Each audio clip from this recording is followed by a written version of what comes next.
Loh itu Rasulullah itu ketika melamar Khadijah Al-Kubra itu kan sama pamannya. Iya. Nah pamannya itu pada hari melamar melamar untuk ponaknya, untuk Rasulullah. Habis itu selesai dari rumah Khadijah Al-Kubra, ini masih ada lamaran untuk pamannya itu sendiri. Iya. Biasanya udah sepuh waktu itu kan ya. Mungkin sekarang dari konsumsi mungkin 70-an, 80-an. Ya nggak apa-apa nikah itu kayak. Kalau nggak mampu ya yang penting satu udah bagus. Tapi memang lebih bagus lebih.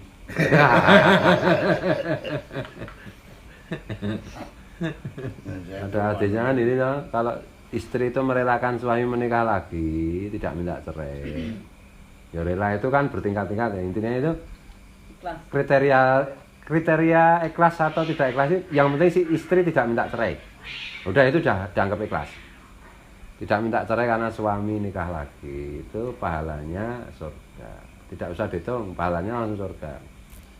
Tapi istri yang kasih tahu gini ya jalan menuju surga masih banyak selain itu. Jalan yang itu nggak usah.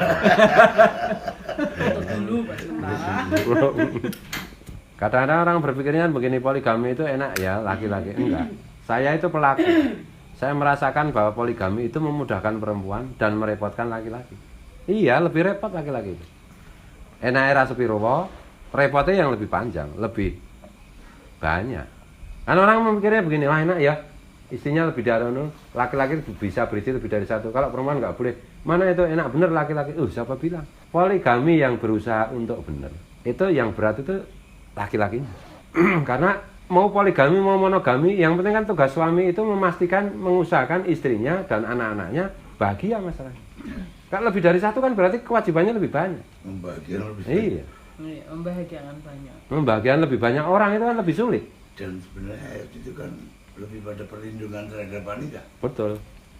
Dan Mas Ahmad itu memang bakatnya melindungi. Dari dulu dari.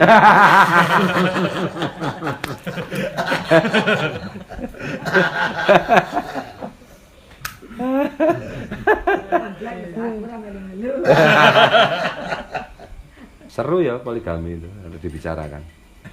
Dilakukan ya pusing. Karena kadang-kadang orang berpikir hanya nikmatnya aja kan, Mas. Betul. Tidak berpikir tindak lanjutnya. Betul. Bagaimana pertanggungjawabannya itu untuk membahagiakan semua. Ada temen, saya bilang kamu itu kalau poligami itu kayaknya belum tentu sanggup. Ini dia nekat kan, poligami. Itu tersangkanya dikira saya yang nyuruh, padahal saya ngerem, melarang gitu. Kan pusing deh. Wah ra cucuk.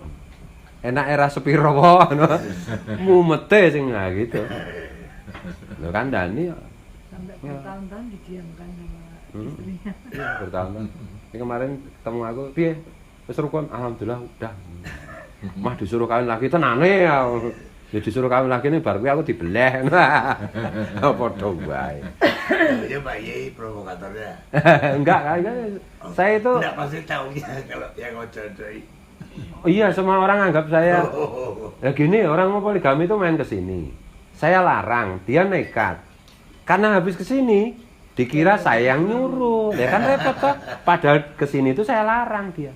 Kemarin juga nggak ke sini, mau poligami terus ke sini. Terus saya larang, kan itu. Terus tetap nekat. Nah, saya tersangkanya. Waduh. Ada yang poligami, pusing lapor saya. Loh, lah yang punya istri itu kamu kok, yang suruh ngurusi saya kan ngono toh. Lah sing kawin ki sapa kowe to aku.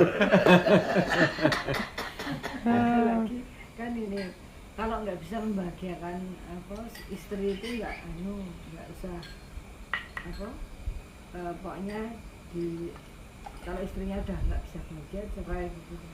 Udah cerai akhirnya tiba-tiba. Ada kalau orang nggak bisa membahagiakan istri juga tidak mau bahagia sama suami, ya sudah cerai nggak apa-apa. Nah ada temennya konflik suami istri, temennya sekolah dia reuni, teman sekolahnya itu suami istri konflik konsultasi sama dia, lah berarti itu udah nggak bahagia. Ya sudah kamu cerai saja. Setelah dicerai dia kawin sendiri.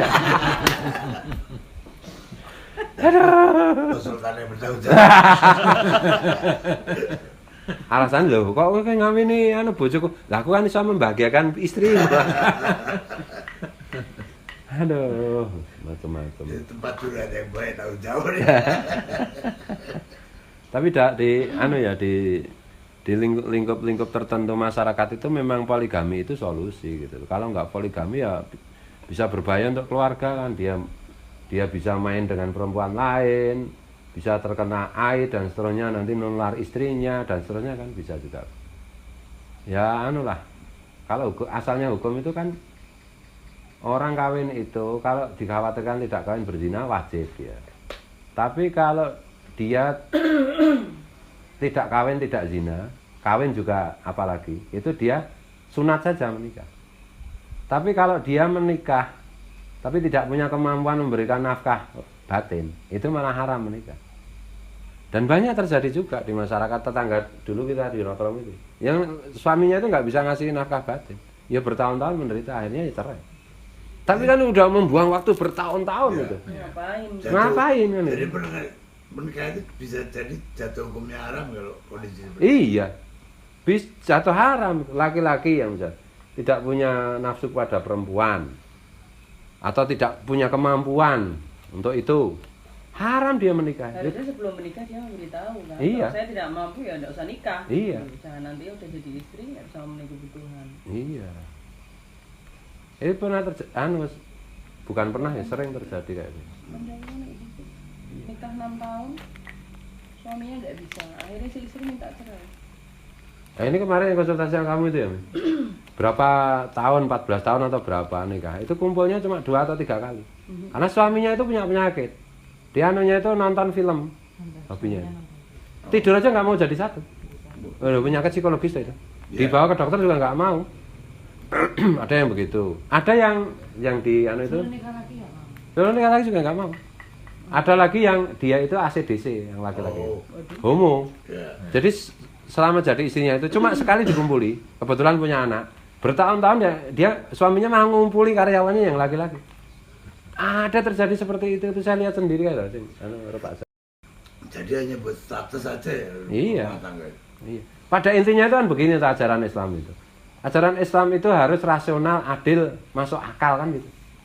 Didasarkan pada kasih sayang kan gitu. Apapun yang bertentangan dengan itu, melawan dengan itu diharamkan dalam Islam. Jadi nggak usah rumit-rumit. Makanya orang Islam itu kalau tidak tahu ayatnya Quran, tidak tahu hadisnya, tidak tahu pendapat-pendapat ulama, atau tidak cukup tahu, gunakan saja akal sehat. Karena akal sehat itu pasti sesuai dengan agama. Kan itu.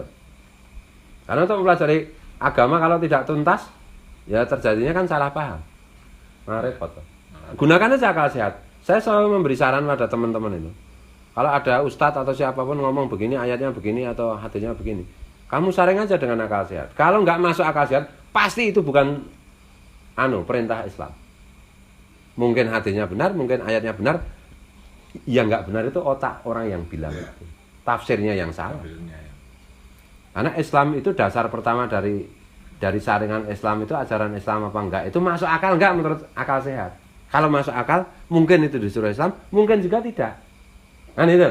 Tapi kalau masuk akal aja enggak, pasti itu enggak diajarkan Islam. Itu sudah kaidah kan? Ya. Karena Islam itu akal sehat sebenarnya itu. Nah, persoalannya akalnya sehat enggak? Repot lagi tuh. Kriteria akal sehat itu bagaimana ya? Berpikir logis lah, orang kalau bisa berpikir logis itu. Contohnya ke Mabes Polri kemarin itu kan jelas akal sehat itu. Itu ternyata tembak-tembakan. Itu bukan pistol beneran. Iya. Iya. Pistol-pistolan. Mainan pistol-pistolan kan itu. Cewek kan sih. Iya. Sian banget. Bisa pakai senjata beneran, senjata berat pun ya nggak masuk akal, nggak masuk Mabes Polri jadi berdiri apa? Tapi menurutku itu salah satu contoh korban laki-laki dihalangi poligami. Perempuan itu. Maksudnya? Jadi kan ada ahli stenografi itu mengatakan orang ini berdasarkan tulisan surat wasiatnya itu orang gelisah, tidak ada kepastian masa depan macam-macam. Dia tidak punya suami atau bahkan pacar kan. Kan itu. Artinya dia teralienasi dari lawan jenisnya kan. Sehingga dia rentan secara psikologis dimasuki ideologi yang enggak itu kan. Ditipu orang untuk nembak pakai pistol mainan kan gitu. Akhirnya ditembak juga kan. Kenapa laki-laki tidak mengambil dia ya karena takut poligami. Kalau semua laki-laki disuruh poligami, orang itu pasti diambil juga. Ada buku Tao of Islam itu ya awal 2000 lah, 2001 mungkin. Itu Michiko Murata apa siapa namanya? Itu profesor antropolog perempuan Jepang. Dia masuk Islam karena dia pernah jadi dosen di Universitas Teheran di Iran. Karena di Iran itu ya kalau ada 4 laki-laki yang 3 diantaranya kan poligami. Kemudian dia kan dulu benci dengan poligami. Kemudian dia melakukan riset, penelitian macam-macam, interview, wawancara dan seterusnya. Dia akhirnya masuk Islam gara-gara Islam itu masih membolehkan poligami. Masuknya Islam karena dia melihat Islam masih membolehkan poligami. Kesimpulan dia, dunia ini hanya menjadi surga gitu, menjadi kehidupan yang damai macam-macam. Semua laki-laki diwajibkan poligami. Rekomendasinya begitu. Buku itu masih ada mungkin sekarang, terbitan Mizan itu. Dunia ini hanya menjadi damai, tidak ada perang, semua sejahtera macam-macam, berkeadilan macam-macam. Kalau semua laki-laki harus poligami, diwajibkan poligami. Sampai gitu. Dari orang yang sangat menolak. Sangat menolak. Saya sebut dia profesor, dia dokter, artinya kan akal sehatnya atau logiknya itu kan salah. Iya. Kan itu. Nah, kayak gitu. Rekomendasi dia itu seluruh laki-laki harus poligami. Untuk ya alasannya lah. Apa itu reasoningnya itu kayak banget gitu lah. Kesimpulannya aja kayak gitu lah. Alasannya saya lupa soalnya enggak penting, yang penting kesimpulan. Iya, Tapi bisa di tracking di internet mungkin Tao of Islam judulnya ini. Diterjemahkan dalam bahasa Indonesia juga tetap Tao of Islam. Saya lupa namanya pokoknya Michiko. Yang nama belakangnya lupa ya, Michiko Murata apa siapa enggak tahu. Tapi Michiko Tao of Islam. Ya dia menjelaskan itu dengan sangat filosofis. Didasarkan pada data dan riset yang dia lakukan 10 tahun atau 15 tahun gitu. Jadi dia nulisnya itu sudah umur berapa? 80-an atau 70-an. Risetnya lama itu tentang poligami. Dia memutuskan Islam karena Islam itulah yang merestui dan menyuruh poligami, membolehkan lah tidak. Dulu Shinto dia kan.